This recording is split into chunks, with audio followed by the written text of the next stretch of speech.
Hello दोस्तों, स्वागत है आपका टॉपर्स टारगेट में। आज की क्लास में जो हमारा टॉपिक रहने वाला है वो है आपका कैग। कैग जिसकी फुल फॉर्म होती है controller and auditor general of India. Controller and auditor general of India Bharat का नियंत्रक एवं महालेखा परीक्षक। यदि मैं कैग से रिलेटेड प्रोविजन की बात करूं तो वो आपके भाग 5 में पाए जाते हैं, भारतीय संविधान के भाग 5 में, और अनुच्छेद 148 में कैग से रिलेटेड आपके प्रावधान देखने को मिलते हैं।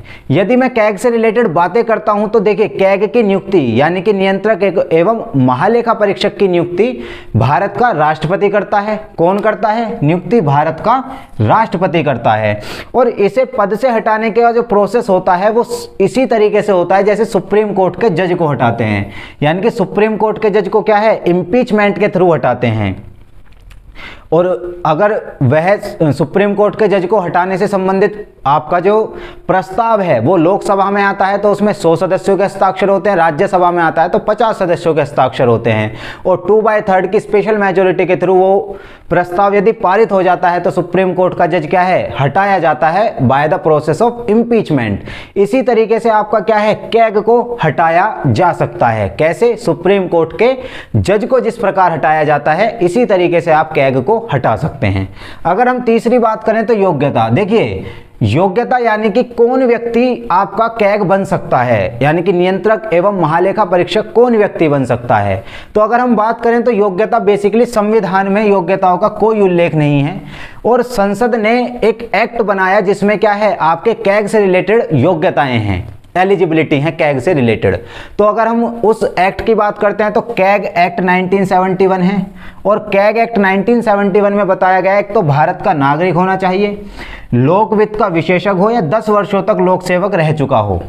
मैं फिर से एक बार बात दोहराता हूं, भारतीय संविधान में कैग कौन बन सकता है, कैग की योग्यताएं क्या है, एलिजिबिलिटी क्या है, इसका उल्लेख भारतीय संविधान में नहीं मिलता। संसद ने एक एक्ट बनाया 1971 में, कैग एक्ट 1971, जिसमें आपका क्या है, कैग कौन व्यक्ति बन सकता है, योग्यता क्या होगी कैग बनने की, उसके प्रावधान आपके इस अधिनियम में दिए गए थे।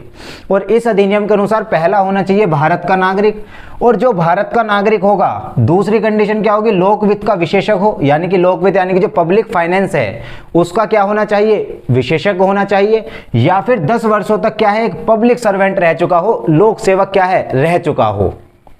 ऐसा व्यक्ति क्या है, कैग बनने के योग्य होता है। अगर हम इससे आगे देखते हैं तो इसका कार्यकाल बेसिकली 6 वर्ष या 65 वर्ष की आयु जो पहले हो। यानी कि एक व्यक्ति, मान लीजिए कोई व्यक्ति 50 वर्ष का है और वो क्या है, आपका कैग बन जाता है, तो वो कब तक रहेगा, आपका 6 वर्षों तक। ठीक है ना, कब तक रहेगा, 6 वर्षों तक, अगर कोई व्यक्ति 50 का बनता है। या फिर अगर आप दूसरा एग्जाम्पल लीजिए कि कोई व्यक्ति 60 वर्षों का है और वो कैग के तौर पर नियुक्त किया जाता है, तो वो फिर 6 वर्षों तक नहीं रहेगा, वो रहेगा फिर 65 वर्षों तक। यानी कि 60 में प्लस हो गए कितने, 5 साल, तो वो सिर्फ 5 साल रहेगा। तो यहाँ क्या होता है कि जो पहले हो जाए, 6 वर्ष पहले हो जाए या 65 वर्ष पहले हो जाए। अब कोई व्यक्ति 59 साल का है तो वो क्या है, 65 में रिटायर होने का प्रावधान है, तो वो 6 वर्ष और 65 दोनों का क्या है, दोनों को क्या है, पूरी तरीके से उसका हो जाएगा। लेकिन कोई व्यक्ति 58 साल का है तो वो 64 वर्ष की आयु तक कैग रहेगा, क्योंकि 6 वर्ष क्या है, पहले हो जाएंगे। तो इसमें 6 वर्ष या 65 वर्ष की आयु जो भी पहले हो वो क्या है, कार्यकाल होता है। अगर हम इसकी कार्य या शक्तियां देखते हैं, तो भारत या फिर राज्य यानी कि भारत एक तो सेंट्रल गवर्नमेंट हो गई, सेंट्रल गवर्नमेंट की निधि होती है, जैसे भारत की संचित निधि आर्टिकल 266 क्लोज 1, भारत की लोक लेखा निधि आर्टिकल 266 क्लोज 2, भारत की आकस्मिक निधि आर्टिकल 267। तो इसी प्रकार से राज्यों की भी निधि होती हैं। तो भारत की या राज्यों की, स्टेट्स की संचित निधि, आकस्मिक निधि, लोक लेखा से होने वाले खर्च का लेखा परीक्षण करना, यानी कि ऑडिटिंग करना। कितना धन कहाँ खर्च हुआ है, सही खर्च हुआ है या नहीं हुआ है, इसका क्या करना, आपका एक रिपोर्ट तैयार करना, एक ऑडिटिंग करना, और क्या है फिर उसकी एक रिपोर्ट तैयार करना जो सौंपी किसे जाती है, राष्ट्रपति साहब को सौंपी जाती है। तो पहला क्या है, भारत या फिर राज्य हैं जो स्टेट हैं, जो आपकी सेंट्रल गवर्नमेंट है और जितनी भी स्टेट गवर्नमेंट है, उनके द्वारा जो संचित निधि, आकस्मिक निधि और आपकी लोक लेखा निधि से जितना भी धन खर्च होता है उसकी ऑडिटिंग करना, उसका लेखा परीक्षण करना। सरकारी कंपनी, कोई सरकारी कंपनी है, संसद द्वारा निर्मित कोई कंपनी है, या कोई प्राइवेट कंपनी भी है लेकिन उसमें सरकार क्या है, हिस्सेदारी रखती है, या कोई प्राइवेट कंपनी है वो क्या है, लोक सेवा का काम करती है, वो क्या है, सरकार के लिए काम करती है लेकिन कंपनी क्या है, प्राइवेट है, उसमें भारत सरकार की कोई हिस्सेदारी नहीं, लेकिन वो फिर भी लोक सेवा का क्या है, कार्य करती है, उसकी भी क्या करना, लेखा परीक्षण करना, उसकी भी क्या है, ऑडिटिंग करना। ये आपका कैग का काम होता है। अगर मैं बात करूं तो कैग अपनी ऑडिटिंग करता है और एक रिपोर्ट तैयार करता है। क्या करता है, रिपोर्ट तैयार करता है जिसे वो सौंपता है राष्ट्रपति साहब को।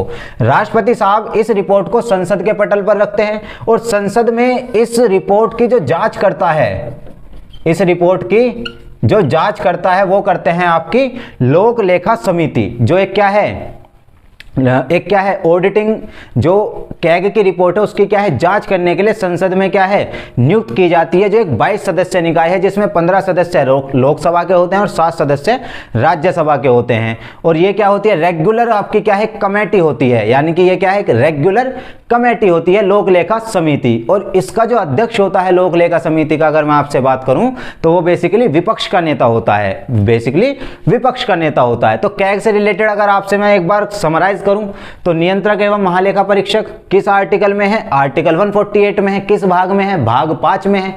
काम क्या है, भारत यानी कि सेंट्रल गवर्नमेंट और स्टेट गवर्नमेंट की जो संचित निधि, जो आकस्मिक निधि और जो आपकी क्या है, लोक लेखा निधि, उनसे जो धन खर्च होता है उनकी ऑडिटिंग करना, उनका लेखा परीक्षण करना।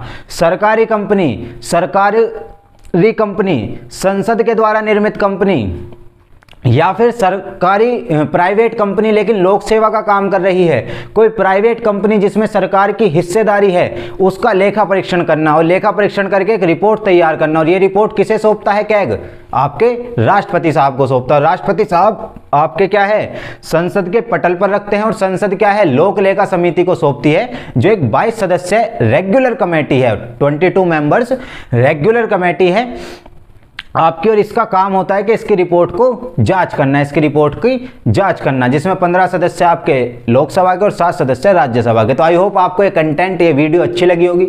अगर वीडियो अच्छी लगी है तो आप चैनल को सब्सक्राइब करें, वीडियो को शेयर एंड लाइक करें। धन्यवाद, जय हिंद।